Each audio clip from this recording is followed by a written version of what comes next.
Hey, what's up, guys? Bill the Universe, and I'm going to do the chart of Aubrey Plaza. It's been a minute, guys.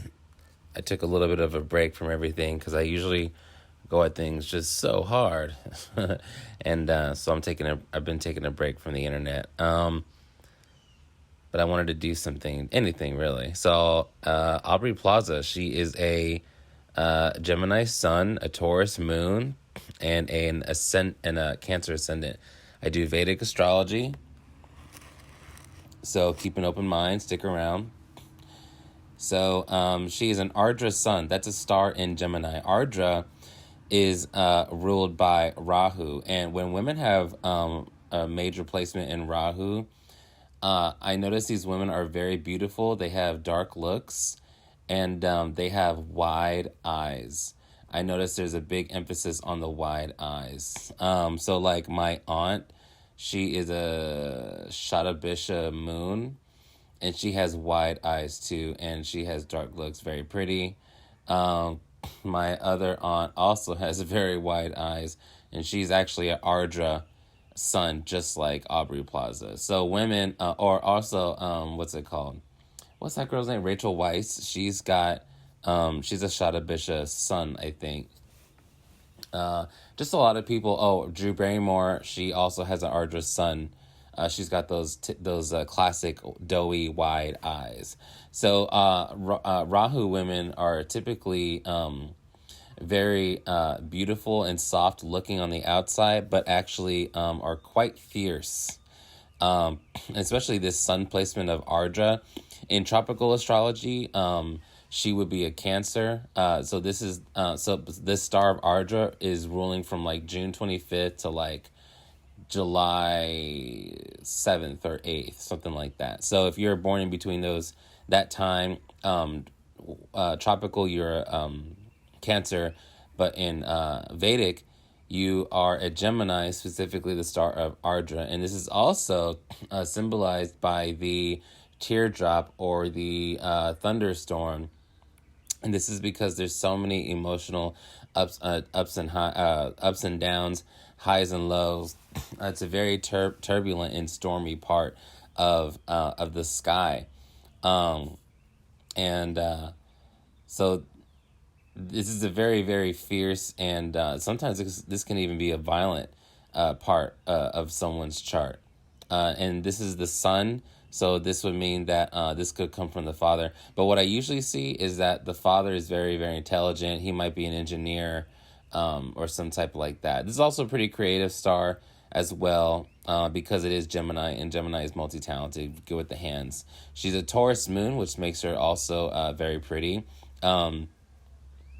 Taurus moon women, Taurus is exalted in moon, so these women have a very healthy relationship with sensuality, and they own their emotions, and they own who they are, and they are stubborn, and they are a bull. Even if Taurus women of any kind, I noticed, are true Taurus women are like short and pretty and with like dainty darling figures, but they are fucking bulls no matter what.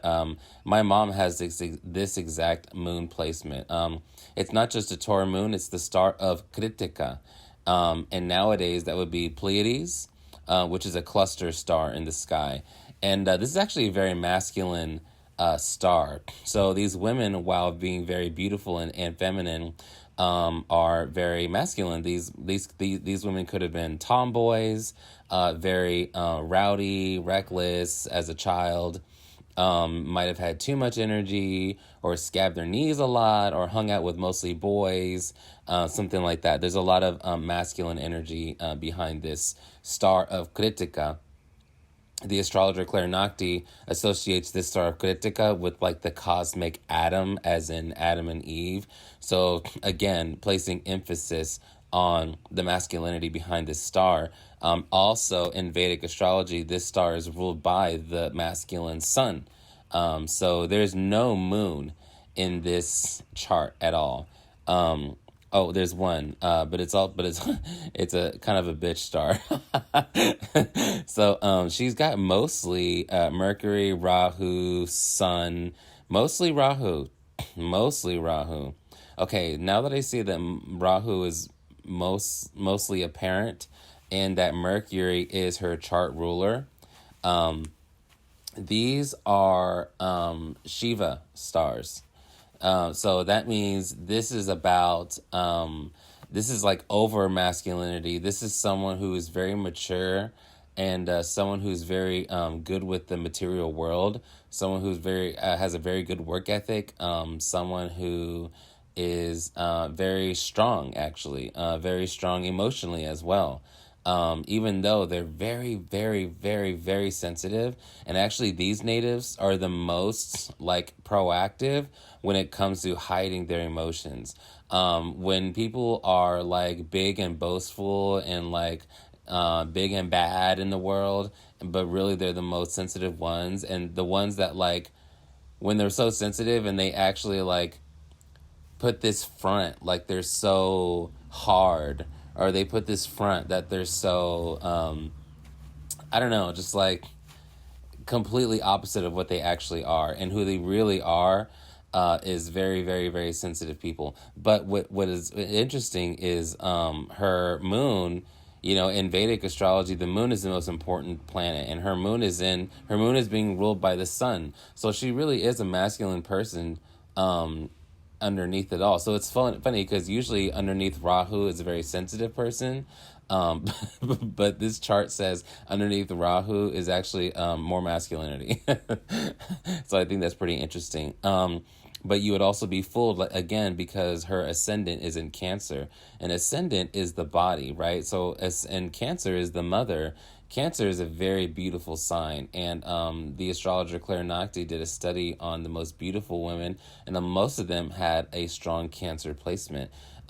More specifically, Cancer ascendant, and that's exactly what Aubrey Plaza has. She's got a Cancer ascendant. This makes her very beautiful, very feminine. Like, I know it's weird to say, but very beautiful breasts, like very good ovaries, just very good reproductive system, you know, and so it's such a masculine chart, yet she's got this Cancer, she has a Cancer body because she's a Cancer ascendant. So when people look at her body, they see a very feminine woman with those big Rahu eyes. And she's got that very healthy Kritika Taurus moon hair, you know, and she's got and Ketu is in Scorpio in Anuradha, so she's got that very sensual, glowing olive skin, which is very typical of Anuradha people. So like Brad Pitt, Marlon Brando, what's it called? Scarlett Johansson, basically all of the Avengers, you know what I mean? So Anuradha is a very sexy sign. So she's got Ketu in Anuradha.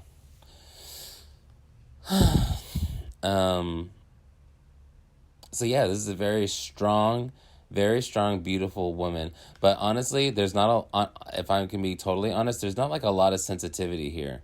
There's not a lot of like willing to be just so vulnerable.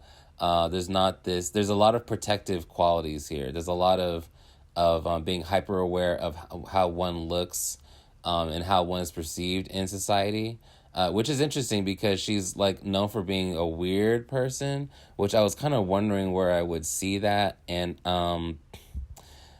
you know, I really don't see that, her being like this really, really kooky, weird person, unless you're counting her as Ashlesha ascendant, because Ashleshas are actually like really nerdy. Mercury people are nerdy people. They are very sexy and very sexual, hypersexual, very freaky, but they're very nerdy as well. They're just super nerds. Very good with their hands, very talented. This is suggesting a very strong, independent, very creative person. And Rahu is an indicator of wealth. And she's got 1, 2, 3, 4, 5. She's got 5 planets ruled by Rahu. And her actual Rahu is in a very well, I guess it's not in a very wealthy sign, is it? Interesting. So her Rahu is in Taurus, is in Rohini. This is actually indicative of a great abundance of oneself, externally and internally. Rahu generally is not a very good thing, no matter what it touches, but it seems to be good here in Rohini. But the only thing is she's got Rahu conjunct her moon. Rahu conjunct moon, honestly, and this could be one reason for her quirkiness, but makes people like quirky. It makes people strange, but it mostly gives people kind of like what's it called? What's it called when you have huge outbursts? Bipolar. Rahu conjunct moon can make these people bipolar, and unruly and wild. So I do wonder if that's where she gets those little quirks from. All right, guys, it's been 11 minutes. I think that's perfect. In 3, 2, 1, love you guys. Bye.